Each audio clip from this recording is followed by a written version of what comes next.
ಐತಿಹಾಸಿಕ ಬಾಹ್ಯಾಕಾಶ ಯಾನಕ್ಕೆ ಕ್ಷಣಗಣನೆ ಆರಂಭ ಆಗಿರುವಂಥದ್ದು. ಇನ್ನೇನು ಕೆಲವೇ ಕ್ಷಣಗಳಲ್ಲಿ ಈ ಯಾನ ಆರಂಭ ಆಗುತ್ತೆ. ಐತಿಹಾಸಿಕ ಆಕ್ಸಿಯಂ 4 ನೌಕೆ ಉಡಾವಣೆಗೆ ಕ್ಷಣಗಣನೆ. 7 ಬಾರಿ ಮುಂದೂಡಿಕೆ ಆಗಿದ್ದಂತಹ ಕಾರ್ಯಾಚರಣೆ ಇದು. ಗಾಳಿಯ ವೇಗ ಸಹಕರಿಸಿದ್ರೆ ಉಡಾವಣೆ ಆಗುತ್ತೆ. ಮುಂದಿನ 10 ನಿಮಿಷ ಅತ್ಯಂತ ನಿರ್ಣಾಯಕ ಅನ್ನುವಂತಹ ವಿಚಾರಗಳು ಕೂಡ ಗೊತ್ತಾಗ್ತಾ ಇದೆ.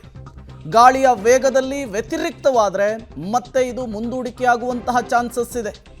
ಐತಿಹಾಸಿಕ ಆಕ್ಸಿಯಂ 4 ನೌಕೆ ಉಡಾವಣೆಗೆ ಕ್ಷಣಗಣನೆ ಆರಂಭ ಆಗಿದೆ. 6 ಬಾರಿ ಇದು ಮುಂದೂಡಿಕೆ ಆಗಿದ್ದಂತಹ ಕಾರ್ಯಾಚರಣೆ ಈಗ 7ನೇ ಬಾರಿ.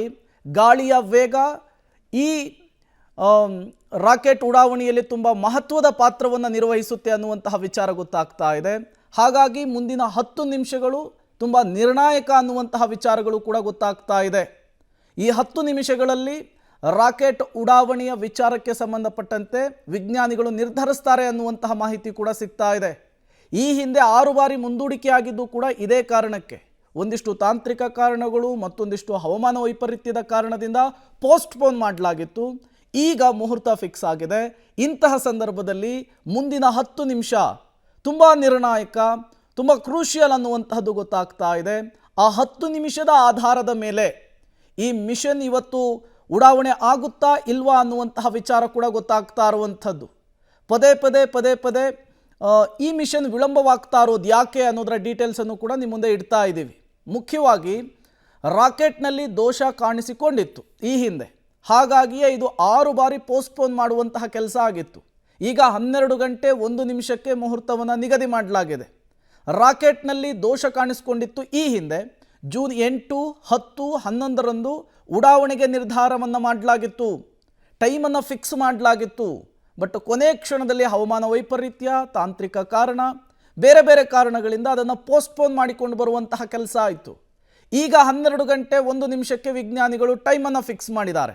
ಆದರೆ ಫಾಲ್ಕಾನ್ 9 ರಾಕೆಟ್ನಲ್ಲಿ ಇಂಧನ ಸೋರಿಕೆ ಈ ಹಿಂದೆ ಆಗಿತ್ತು. ಇವೆಲ್ಲವೂ ಕೂಡ ತಾಂತ್ರಿಕ ಸಮಸ್ಯೆಗಳು. ಕೊನೆಯ ಕ್ಷಣದವರೆಗೂ ಕೂಡ ಈ ರೀತಿಯ ಸಮಸ್ಯೆಗಳು ಕಾಣಿಸ್ಕೊಳ್ತಾ ಇರುತ್ತೆ. ಮತ್ತೆ ಕಾರ್ಯಾಚರಣೆಯನ್ನು ಮುಂದೂಡಬೇಕಾಗಿತ್ತು. ಈ ಹಿಂದೆ ಒಟ್ಟು 6 ಬಾರಿ ಈ ರೀತಿ ಮುಂದೂಡಿಕೆ ಮಾಡುವಂತಹ ಕೆಲಸ ಆಗಿತ್ತು. ಹಾಗಾಗಿಯೇ ಮಿಷನ್ ವಿಳಂಬ ಆಗಿತ್ತು. ಜೂನ್ 19, 22, 23ರಂದು ಉಡಾವಣೆಗೆ ಮತ್ತೆ ಪ್ಲಾನನ್ನು ಮಾಡಿಕೊಳ್ಳಲಾಗಿತ್ತು. ಆ ಸಂದರ್ಭದಲ್ಲೂ ಕೂಡ ಈ ರೀತಿಯ ವಿಘ್ನಗಳು ಎದುರಾದವು ಈ ಮಿಷನ್ಗೆ. ಮುಖ್ಯವಾಗಿ ISSನಲ್ಲಿ ಅಂದರೆ ಅಂತಾರಾಷ್ಟ್ರೀಯ ಬಾಹ್ಯಾಕಾಶ ನಿಲ್ದಾಣದಲ್ಲಿ ದುರಸ್ತಿ ಕಾರ್ಯದ ಹಿನ್ನೆಲೆಯಲ್ಲಿ ಮತ್ತೆ ವಿಳಂಬ ಆಯಿತು ಈ ಮಿಷನ್ಗೆ. ಹಾಗಾಗಿಯೇ ಪೋಸ್ಟ್ಪೋನ್ ಮಾಡಿ ಇವತ್ತು 25ಕ್ಕೆ 12 ಗಂಟೆ 1 ನಿಮಿಷಕ್ಕೆ ಟೈಮನ್ನು ಫಿಕ್ಸ್ ಮಾಡಿದ್ದಾರೆ ವಿಜ್ಞಾನಿಗಳು. ಇನ್ನೇನು ಕೆಲವೇ ಕ್ಷಣಗಳು ಬಾಕಿ ಇದೆ. ಈ ಸಂದರ್ಭದಲ್ಲಿ ಮುಂದಿನ 10 ನಿಮಿಷ ಅತ್ಯಂತ ನಿರ್ಣಾಯಕ ಅನ್ನೋದನ್ನು ವಿಜ್ಞಾನಿಗಳು ಹೇಳ್ತಾ ಇದ್ದಾರೆ. ರಾಕೆಟ್ ಉಡಾವಣೆಗೂ ಮೊದಲು ಗಾಳಿ ತುಂಬ ಮುಖ್ಯವಾಗುತ್ತೆ. ಹಾಗಾಗಿ ಮುಂದಿನ 10 ನಿಮಿಷಗಳ ಕಾಲ ತುಂಬ ನಿರ್ಣಾಯಕ ಅಂತೇಳಿ ವಿಜ್ಞಾನಿಗಳು ಹೇಳ್ತಾ ಇರೋದ್ರಿಂದ 10 ನಿಮಿಷದ ನಂತರ ಏನೆಲ್ಲ ಬೆಳವಣಿಗೆಗಳಾಗುತ್ತೆ ಅನ್ನೋದನ್ನು ಕಾದು ನೋಡಬೇಕಿದೆ. ಇಡೀ ಜಗತ್ತೇ ಕಾಯ್ತಾ ಇರುವಂತಹ ಕ್ಷಣ ಇದು. ಬಾಹ್ಯಾಕಾಶ ಕ್ಷೇತ್ರದಲ್ಲಿ ಅತಿ ದೊಡ್ಡ ಸಾಧನೆಗೆ ಮುಂದಾಗ್ತಾ ಇರುವಂಥದ್ದು. 30 ದೇಶಗಳ 60ಕ್ಕೂ ಹೆಚ್ಚು ವಿಷಯಗಳ ಸಂಶೋಧನೆಯನ್ನು ಮಾಡುವುದಕ್ಕೆ ಗಗನಯಾತ್ರಿಗಳು ರೆಡಿಯಾಗಿದ್ದಾರೆ. 4 ಈ ಗಗನಯಾತ್ರಿಗಳು ರೆಡಿಯಾಗಿರುವಂತಹ ಸಂದರ್ಭದಲ್ಲಿ ಮುಂದಿನ 10 ನಿಮಿಷ ಅತ್ಯಂತ ನಿರ್ಣಾಯಕ ಅನ್ನುವಂತಹ ವಿಚಾರ ಗೊತ್ತಾಗ್ತಾ ಇದೆ. ನಾಸಾ, ಯುರೋಪಿಯನ್ ಸ್ಪೇಸ್ ಏಜೆನ್ಸಿ ಮತ್ತು ಇಸ್ರೋ ಜಂಟಿಯಾಗಿ ನಡೆಸ್ತಾ ಇರುವಂತಹ ಯೋಜನೆ ಮಿಷನ್ ಇದು. ಈ ಮಿಷನ್ ಉಡಾವಣೆ ಆಗುವುದಕ್ಕೆ ಕೇವಲ 30 ನಿಮಿಷಗಳು ಮಾತ್ರ ಬಾಕಿ ಉಳಿದಿರುವಂಥದ್ದು. ಕೊನೆಯ ಹಂತದ ಸಿದ್ಧತೆ, ಕೊನೆಯ ಹಂತದ ಪ್ರಿಪ್ರೇಷನನ್ನು ಮಾಡಿಕೊಳ್ಳಲಾಗ್ತಾ ಇದೆ. ಈ ಸಂದರ್ಭದಲ್ಲಿ ಮುಂದಿನ 10 ನಿಮಿಷ ಅತ್ಯಂತ ನಿರ್ಣಾಯಕ ಅನ್ನೋದು ಕೂಡ ಗೊತ್ತಾಗ್ತಾ ಇದೆ. 14 ದಿನಗಳ ಕಾಲ ಬಾಹ್ಯಾಕಾಶ ಯಾತ್ರಿಕರು ಅಲ್ಲಿಯೇ ಇರ್ತಾರೆ, ಸಂಶೋಧನೆಯನ್ನು ಮಾಡ್ತಾರೆ. ಇದಕ್ಕೆ ಭಾರತ 550 ಕೋಟಿ ರೂಪಾಯಿಯನ್ನು ಹೂಡಿಕೆ ಮಾಡಿದೆ. ಅದರ ಜೊತೆಗೆ 2027ರ ಮಾನವ ಸಹಿತ ಗಗನಯಾತ್ರೆಯ ಪ್ಲಾನ್ ಏನಿದೆ ಇಸ್ರೋದು, ಅದಕ್ಕೂ ಕೂಡ ಇದು ತುಂಬ ಮುಖ್ಯ ಅನ್ನುವಂತಹ ವ್ಯಾಖ್ಯಾನಗಳು ಕೇಳಿ ಬರ್ತಾ ಇದೆ. ಹಾಗಾಗಿಯೇ ಶುಭಾಂಶು ಶುಕ್ಲಾ ಅವರನ್ನು ಇಸ್ರೋ ಭಾರತ ಈ ಮಿಷನ್ನಲ್ಲಿ ಭಾಗಿಯಾಗಲಿಕ್ಕೆ ಸೂಚನೆಯನ್ನು ಕೊಟ್ಟಿರುವಂಥದ್ದು. 550 ಕೋಟಿ ರೂಪಾಯಿಯನ್ನು ಹೂಡಿಕೆ ಕೂಡ ಮಾಡಿರುವಂಥದ್ದು.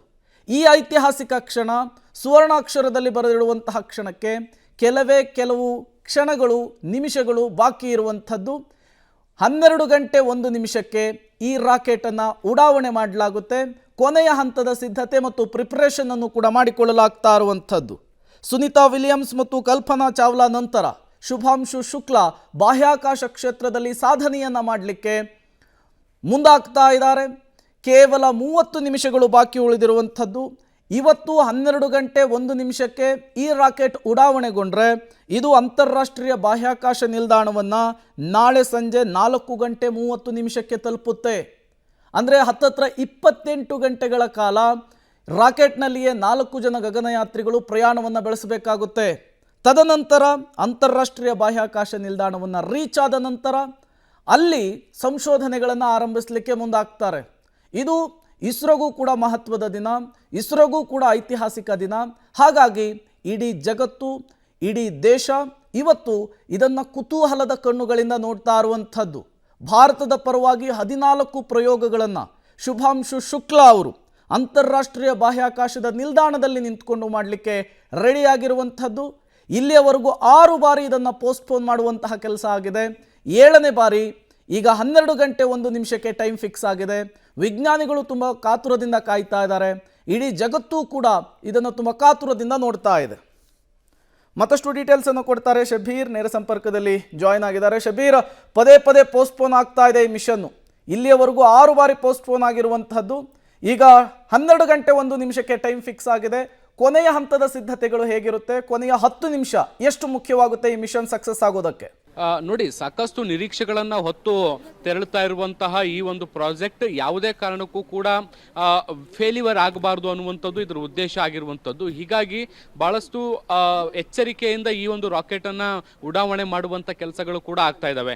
ಈ ಹಿಂದೆ ಸಾಕಷ್ಟು ಸಮಸ್ಯೆಗಳು ಈ ರಾಕೆಟ್ನಲ್ಲಿ ಬಂದಿತ್ತು. ಮುಖ್ಯವಾಗಿ ನಾವು ಗಮನಿಸಿದಂತೆ ಒಂದಿಷ್ಟು ಗ್ಯಾಸ್ ಲೀಕೇಜ್ಗಳ ಸಮಸ್ಯೆ ಕೂಡ ಕಂಡು ಬಂದಿತ್ತು. ಸೊ ಹೀಗಾಗಿ ಈ ಗ್ಯಾಸ್ಗಳ ಲೀಕೇಜನ್ನು ಸರಿಪಡಿಸುವಂಥ ಕೆಲಸವನ್ನು ಒಂದು ಕಡೆ ಮಾಡಲಾಗಿತ್ತು. ಅದಾದ ವೇಳೆ ಹವಾಮಾನ ವೈಪರೀತ್ಯಗಳ ಕಾರಣಗಳಾಗಿತ್ತು. ಇದ್ರ ಜೊತೆಗೆ ಅಂತಾರಾಷ್ಟ್ರೀಯ ಬಾಹ್ಯಾಕಾಶ ಕೇಂದ್ರ ಏನಿದೆ ಅಲ್ಲಿ ಈ ಒಂದು ಡಾಕಿಂಗ್ ಮತ್ತೆ ಡಾಕಿಂಗ್ ಆಗಬೇಕು, ಅಲ್ಲಿ ಕೂಡ ಒಂದಷ್ಟು ಸಮಸ್ಯೆಗಳು ಕೂಡ ಕಂಡು ಬಂದಿತ್ತು. ಸೊ ಹಾಗಾಗಿ ಈ ಎಲ್ಲ ಸಮಸ್ಯೆಗಳನ್ನು ಸರಿಪಡಿಸುವಂಥ ಕೆಲಸವನ್ನು ಮಾಡುವ ಸಲುವಾಗಿ 6 ಬಾರಿ ಇದನ್ನು ರೀಶೆಡ್ಯೂಲ್ ಮಾಡಬೇಕಾದಂಥ ಅನಿವಾರ್ಯತೆಗಳು ಸೃಷ್ಟಿಯಾಗಿತ್ತು. ಈಗ ಅಂತಿಮವಾಗಿ ಈಗ ಶೆಡ್ಯೂಲ್ ಫಿಕ್ಸ್ ಆಗಿರುವಂಥದ್ದು ಇವತ್ತು ಮಧ್ಯಾಹ್ನ 12 ಗಂಟೆ 1 ನಿಮಿಷಕ್ಕೆ ಸರಿಯಾಗಿ ಈ ಒಂದು ರಾಕೆಟನ್ನು ಉಡಾವಣೆ ಮಾಡಲಾಗುತ್ತೆ ಅನ್ನುವಂಥ ಮಾಹಿತಿಗಳು ಕೂಡ ಸಿಗ್ತಾ ಇದ್ದಾವೆ. ಈವರೆಗೂ ಕೂಡ ಹವಾಮಾನ ಎಲ್ಲವೂ ಕೂಡ ಸರಿಯಾಗಿದೆ, ಯಾವುದೇ ರೀತಿಯಾದಂಥ ಅಡೆತಡೆಗಳಿಲ್ಲ ಅನ್ನುವಂಥದ್ದು ಕೂಡ ಗೊತ್ತಾಗ್ತಾ ಇದೆ. ಈಗ ಕಡೆಯ ಅರ್ಧ ಗಂಟೆ 1 ಅವರ್ನಲ್ಲಿ ಈಗ ರಾಕೆಟ್ನ ಎಲ್ಲ ಏನು ಪಾರ್ಟ್ಗಳು ಸರಿಯಾಗಿ ಕೆಲಸ ಮಾಡ್ತಿದ್ದಾವ ಇಲ್ವಾ ಅನ್ನುವಂಥದ್ದನ್ನು ಪರಿಶೀಲಿಸುವಂಥ ಕೆಲಸವನ್ನು ಮಾಡಲಾಗುತ್ತೆ. ಅದರ ಇಂಜಿನ್ನಲ್ಲಿ ಯಾವ ರೀತಿಯಾದಂತಹ ಚಟುವಟಿಕೆಗಳು ನಡೀತಾ ಇದ್ದಾವೆ, ಏನಾದರೂ ಸಮಸ್ಯೆಗಳಿದಾವ, ಫ್ಯೂಲ್ ಲೀಕೇಜ್ ಆಗುವಂಥ ಸಾಧ್ಯತೆಗಳೇನಾದರೂ ಇದಾವ, ಅಥವಾ ಗ್ಯಾಸ್ ಲೀಕೇಜ್ಗಳಾಗುವಂಥ ಸಮಸ್ಯೆಗಳೇನಾದರೂ ಕಂಡು ಬರ್ತಾ ಇದ್ದಾವ, ಅಥವಾ ಬೇರೆ ಎಲ್ಲ ಎಕ್ವಿಪ್ಮೆಂಟ್ಗಳು ಕೂಡ ಸರಿಯಾದ ಪ್ರಮಾಣದಲ್ಲಿ ಕೆಲಸವನ್ನು ಮಾಡ್ತಾ ಇದ್ದಾವ ಇಲ್ವಾ ಅನ್ನುವಂಥದ್ದನ್ನು ಪರಿಶೀಲನೆಯನ್ನು ಮಾಡುವಂಥ ಕೆಲಸವನ್ನು ಮಾಡ್ತಾರೆ. ಕಡೆಯ 10 ನಿಮಿಷದಲ್ಲಿ ಅದರ ಇಂಜಿನನ್ನು ಕೂಡ ಪರಿಶೀಲನೆ ಮಾಡುವಂಥ ಕೆಲಸಗಳು ಕೂಡ ಆಗ್ತವೆ. ಈ ಎಲ್ಲ ಕೆಲಸಗಳು ಆಗಿ ಎಲ್ಲವೂ ಕೂಡ ಪರ್ಫೆಕ್ಟ್ ಆಗಿದೆ ಅಂದಾಗ ಮಾತ್ರ ಈ ಒಂದು ರಾಕೆಟನ್ನು ಉಡಾವಣೆ ಮಾಡುವಂಥ ಕೆಲಸವನ್ನು ಕೂಡ ಮಾಡ್ತಿದ್ದಾರೆ. ಆ ನಿಟ್ಟಿನಲ್ಲಿ ವಿಜ್ಞಾನಿಗಳು ಈಗಾಗಲೇ ಕಾರ್ಯಪ್ರವೃತ್ತರಾಗಿದ್ದಾರೆ. ಎಲ್ಲ ಟೆಸ್ಟಿಂಗ್ಗಳನ್ನು, ಪ್ರೀ ಚೆಕಪ್ಸ್ಗಳನ್ನು ಕೂಡ ಈಗಾಗಲೇ ಮಾಡ್ತಾ ಇರುವಂಥದ್ದು. ಬಹುತೇಕ ಒಂದು 20 ನಿಮಿಷ ಮುಂದೆ ಇದ್ದಾಗ ಎಲ್ಲವೂ ಕೂಡ ಮುಕ್ತಾಯ ಆಗುತ್ತೆ. ಅಲ್ಲಿಂದ ಎಲ್ಲರೂ ಕೂಡ ಸ್ಥಳಾಂತರ ಆಗ್ತಾರೆ. ಅಂದರೆ ಈ ರಾಕೆಟ್ ಉಡಾವಣೆ ಆಗುವಂಥ ಸ್ಥಳ ಏನಿದೆ ಅಲ್ಲಿಂದ ಸ್ಥಳಾಂತರ ಆಗಿ ಬೇರೆ ಕಡೆಗೆ ಶಿಫ್ಟ್ ಆಗ್ತಾರೆ.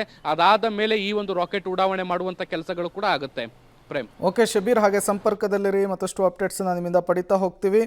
41 ವರ್ಷಗಳ ಬಳಿಕ ಅಂತರಿಕ್ಷ ಯಾನವನ್ನು ಕೈಗೊಳ್ತಾ ಇರುವಂತಹ ಮೊದಲ ಭಾರತೀಯ ಶುಭಾಂಶು ಶುಕ್ಲಾ ಅವರು ಇನ್ನೇನು ಕೆಲವೇ ಕ್ಷಣಗಳಲ್ಲಿ ಈ ಮಿಷನ್ ಉಡಾವಣೆ ಆಗುತ್ತೆ. ಅದಕ್ಕೆ ಇಡೀ ಜಗತ್ತು ಕೂಡ ತುಂಬ ಕಾತುರದಿಂದ ಕಾಯ್ತಾ ಇದೆ.